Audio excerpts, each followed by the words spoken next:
আসসালামু আলাইকুম গাইস, আজকে আমরা বর্তমানে উপস্থিত করতেছি, মানে আমরা বর্তমানে যে জায়গাটায় আছি সেটা হচ্ছে মির্জাপুর রাজবাড়ি। তো ওই দেখেন অনেক সুন্দর একটা জায়গা, যেখানে সবাই আসে ছবি টবি তুলতে। তো আমরাও আসছি। তো আরেকটি সত্যি কথা বলতে গেলে স্কুলের এক বাউন্ডারি পরে আমাদের, মানে সরি নান্টু বাড়ির এক বাউন্ডারি পরে আমাদের স্কুল। তো ওই দেখেন লেটস ভিউ, অনেক সুন্দর জায়গা, অবশ্যই আপনারা আসবেন, ঘুরে যাবেন, ঠিক আছে। আমার বন্ধু জিসান,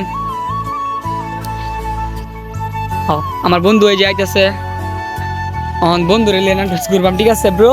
তো বন্ধুরা, এটা হচ্ছে নান্টু বাড়ির সামনে, মানে মনে করেন এটা হচ্ছে প্রথম এরিয়াটা, যেদিক দিয়ে মানুষ প্রবেশ করবে। তো এখন আমি এখানে উপস্থিত করতেছি। তো আপনাদেরকে অবশ্যই এটার বাড়ির ভিতরটা দেখানোর চেষ্টা করব। তো আমি চলে যাচ্ছি ভিতরে। তো দেখেন ভিতরে ঠিক এই রকমই সুন্দর। তো তারপর কি করলাম, বাইরে পড়লাম, বাইরে মনে ক্লাসও যাই, আমরা মনে হলো ক্লাস শুরু হয়ে পড়বো, তাই একটু বয়ে রয়েছি যে আমরা স্কুল দেখতে শুন। আর অবশ্যই যদি আমার ভিডিওটি ভালো লাগে তাহলে আমার চ্যানেলটিকে সাবস্ক্রাইব করুন। ফেসবুক পেজ থেকে অবশ্যই ফেসবুক পেজটি ফলো করে রাখবেন।